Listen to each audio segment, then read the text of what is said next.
Good day, everybody. My name is Todd Standing. This is my Throwback Thursday video. This is part 3 of the Sasquatch thermal video that was recorded and happening in Squamish, British Columbia. Today, we're going to talk about what the police had to say, where they were specifically speaking about how someone nearly lost their life.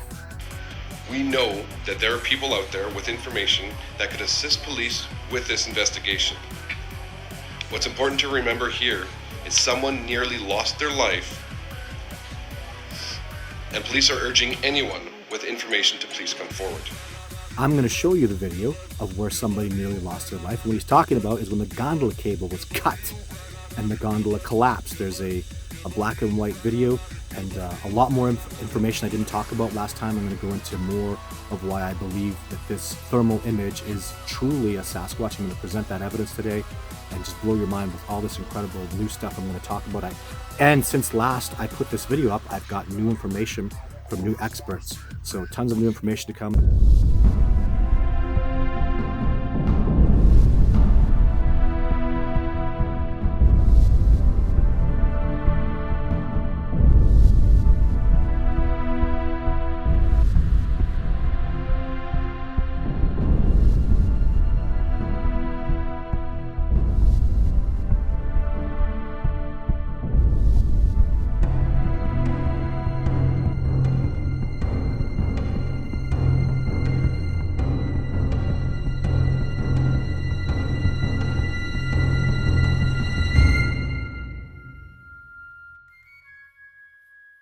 So, wow, where do we start? Let's start with how someone nearly lost their life, allegedly. So I'm going to show you this video. It's, it's not a great video, but I'm just going to let it play and let you judge for yourself. So what's happening here is you're seeing a security guard walking along. He's with his flashlight. This is very important because this is year 2. This is the second time the gondola cable was broken, which is very significant. And significant that there was a security guard there outside, at least one, patrolling with obviously cameras of all kinds all over the place. So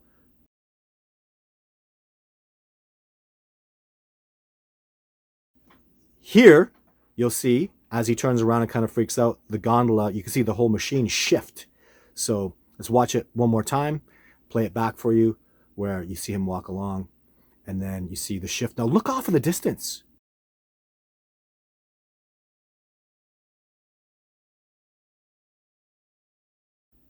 Let's have a look at that again. Let's look at it in slow motion. So this is a new question. What's going on with all these lights up here? So just sparks flying? Is that what happens when the cable breaks?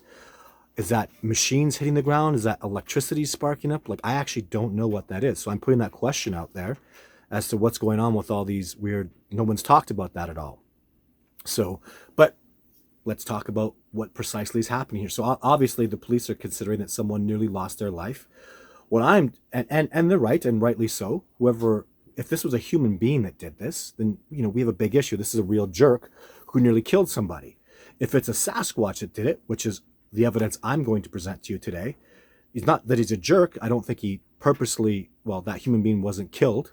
So it almost happened. It was dangerous and it was close, but nobody legitimately died.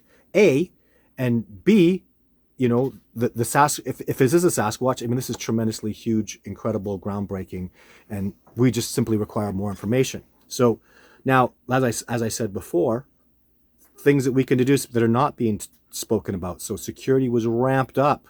The first year this gondola cable was cut or broken, or however it was damaged and severed, cost millions of dollars in damage. I mean, it was absolutely unreal. All the gondola that fell, I mean, I can't even imagine what it cost just to replace the cable, never mind the gondola, and they went through it all and did it. And then obviously they spent probably $1 million or hundreds of thousands of dollars. No, I would say likely $1 million in security, with thermal cameras, with security guards, with hiring security agents, and it still happened with patrols walking around. So a Sasquatch could do that, obviously. An elusive being such as them could easily do that. What I found out this week, though, that I want to talk about initially is, obviously, now I know. So I spoke to a professional welder. I spoke to men who deal with these cables on a regular basis, and I was incorrectly informed. A man with a torch could cut this cable. In fact, I was told again, a welder, a welder who has experience working and cutting with cranes, and crane cables get tied up and all that. He told me it's steel, and believe me, I could cut it. You could cut it with a grinder with the right bit.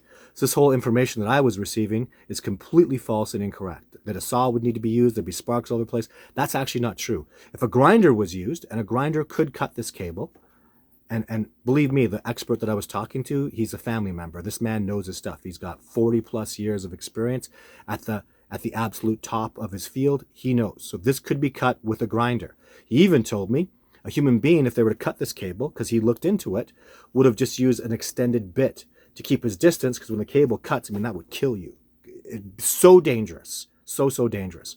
So you could use an extended bit to cut it and just go out there with some tanks and get it done. So he's like, yeah, I could do this. I could climb that. I could cut that. I could use a grinder. So even the best way to have done this, in my opinion, from what I've investigated, would be with a torch. You could cut it in a matter of minutes with a torch. It wouldn't make a lot of sound. Wouldn't be a lot of light. I mean, it's still a torch light. It certainly the thermals would have picked it up. And, the cable's long. I guess you could suppose somebody did sneak in and was smart enough to cut that. So a human being could do this, and a single human being could do this. Problem is, that's not a human being in that thermal image. What we don't have, and what we absolutely need, is, first of all, I'd like to see that video, because this, ladies and gentlemen, I have thermal cameras. I have a thermal drone. I have the DJI Maverick 3T, the best thermal drone available at prosumer level in the world. And it's highly advanced technology. I won't be able to get a shot like this. This is unreal. Like the way the Sasquatch is moving, and I'm saying it's a Sasquatch because when we get a comparison, if they ever allow for it, it's going to be a joke. That's not a human being. If that being is over 8 feet tall, which it looks like, in my opinion, yes, that is a 8 foot plus. There's no human that big in the world. If that's an 8 foot plus human, he's in excess of 600, 700 pounds. He's monstrous. Look at the picture. I mean, the joke online was, looks like a Michelin man. I mean, the muscularity, the pointed head. Where have I seen pointed heads like that? I've seen the Patterson footage. Have a look at this. It matches this head, which I've seen in nature from Sasquatch. Next things I want to talk about. This is awesome. So there's only one other cold weather primate known to science in existence. And I would even argue the one cold weather primate, the only primate that can survive fully naked in its own natural birthday suit in the wilderness below 5 degrees Celsius. Human beings always had clothing. It's only the Japanese macaque. I've been studying them a lot because it's only them and Sasquatch that are able to survive naked, like a bear, like a deer, in temperatures below even 0 degrees Celsius. No other primate can do it. You can't say humans can, because I can't walk around naked without any clothes, and there's no evidence to substantiate human beings have ever done that. We've had tools, we've had fire for a very, very long time, and we must have had these tools to survive in cold weather temperatures. So the Japanese macaque, and I know Sasquatch exists, so the only two species, so I've been comparing them and studying them quite a bit. And what I'm going to tell you that I've learned, amongst many other things, from a comparison of and knowledge of the Japanese macaques that can survive in minus 15 degrees Celsius in winter, which is amazing, totally amazing, a wonderful, incredible species. But what I've learned is their thermals, I don't have a picture of this, but I do know that in a thermal of a macaque, their body comes off linear like we're seeing with this Sasquatch. However, there's excessive amounts of fat around the waist because you need that to digest food. That's your area where your body derives its energy from.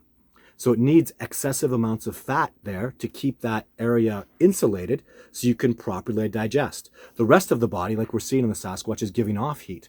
That particular section is cooler on a thermal image because it has excessive amounts of fat, just like the macaque. So what you're seeing, ladies and gentlemen, is either a guy who's naked except he's wearing something around his belly, which makes absolutely no sense. Who walks around with something around his belly naked? Like, I'm talking no boots, no jacket, no hat. This individual is naked with excessive fat around your belly, which is what a cold weather primate would require, because if this being lives in Squamish, there's no primates that could survive there except the Japanese macaque and Sasquatch. And I'm going to say Sasquatch do exist. I know they exist. I study them. I have photographs of them. I made a movie about them. They're real. So that's profound stuff, guys.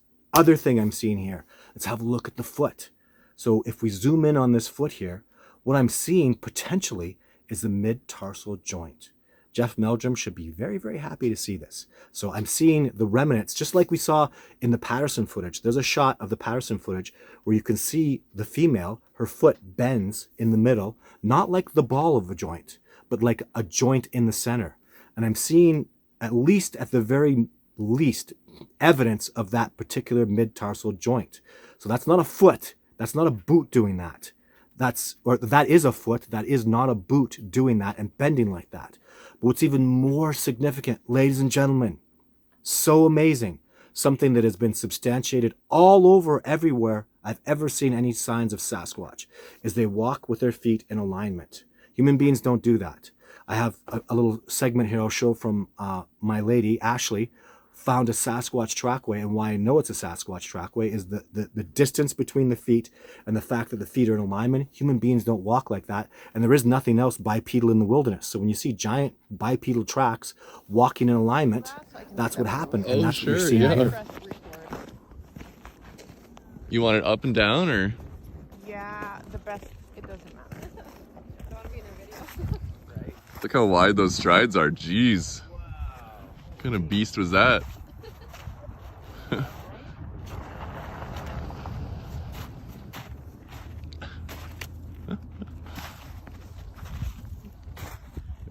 Okay, I guess we're headed to follow these tracks wherever they go. Look at the way the leg is coming in front of the other leg.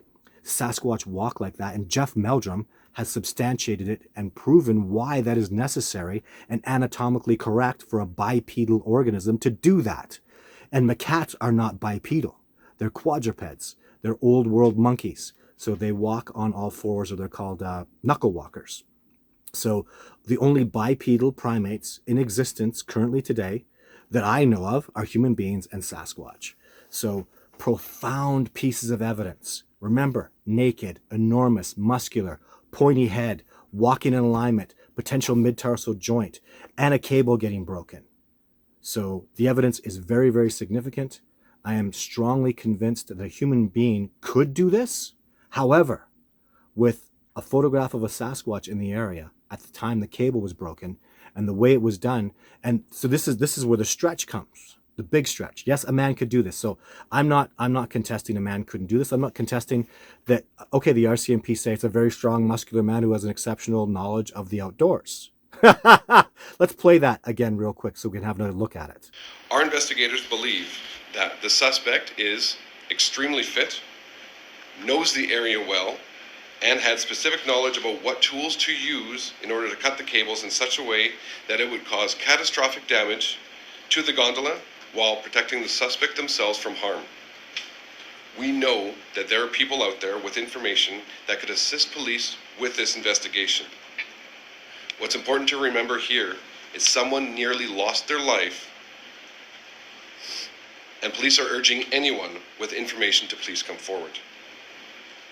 Today, additionally, the Sea to Sky Gondola Company is doubling its reward money from $250,000 to $500,000 for information leading to the conviction of the individuals responsible. So I'm not contesting that. That's agreed. If it's a man, the reason they're saying he has an exceptional knowledge of the wilderness is, I guarantee you, I don't know this, but I'm going to deduce this. They shut down that area in a big hurry. The instant that cable was cut, the police showed up in a hurry, blocked off the roads, and tried to, trap this individual from leaving. And of course, the dude just bailed. In fact, with the knowledge that I currently have, I could be an ass and I'd go cut this cable. So I could do this. I could get away with it. I would really legitimately, honestly have no problem. Me and 10,000 other people that have wilderness expertise and knowledge, it wouldn't be a big deal. But the reason this is very significant in my research, and I want you all to have a good, hard think about this, is in nature. Like I showed in my last week's video, I've seen Sasquatch break things that are not possible. Like this is what metallurgical welding or people that are experts with this cable are saying. It's not possible. And I've even had people comment, are you saying that Sasquatch are walking around with tools? I'm not saying that. I'm saying I've seen things in nature, trees and structures that have been made and broken that are not possible to break. Just like you are saying, and respect, that no animal would have the ability to break steel like this. Agreed. No known animal would. And no known animal, or, well, Even human beings couldn't do the breaks that I've seen. Even with machinery and equipment, we couldn't do that. See how that applies? When I'm out there and I'm seeing a tree that's 10 inches across, that's been clean snapped and broken by a Sasquatch, all the evidence to substantiate that I know it's a Sasquatch. I can prove that a Sasquatch did it, but there's no power, there's no machine that can do that. And it's not cut, right? Of course you could cut it, but it's snapped clean. So how am I saying they do this? Well, I have theories, and they're just theories. And maybe I'm wrong, but let's start with a hypothesis and build off of it. So that's what I'm asking you to do. Whatever is left, however improbable, must be the truth. And I'm strongly leaning towards a Sasquatch did this, a Sasquatch broke this, I have evidence to substantiate this, and that's how amazing this discovery is. That's what I want you all to take away from this.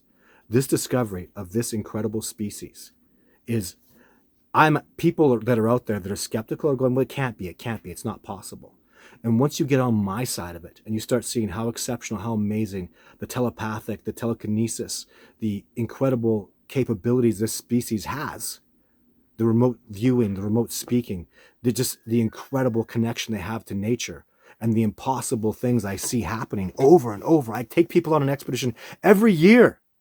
Look at what happened on the expedition with Brian from Sasquatch Odyssey this year. We found a triangulation that's just impossible to have happened naturally and impossible to have been manipulated physically. We're talking about 2,000-3,000 pound trees that have been busted into place. There's no power that exists like that in nature. And there's no machines. This is out in old growth forest. And it's just over and over, tree breaks, structures bent and twisted together. All these things are not physically possible, yet Sasquatch are doing it. And that's why, again, this is so important, because I'm not even surprised. I see it every week. I do 12 expeditions, 7-day long expeditions a year out into the wilderness backcountry. And I see it every freaking week. It's something that you stand there and shake your head. So this is the first time I can sit here and say I'm very excited. I mean, it's an awful situation. I feel very bad for the people that see the Sky Gondola. It's awful. You have a wonderful business, and it sucks that this is happening to you. And people get to go out and enjoy this incredible gondola, and I think it's wonderful.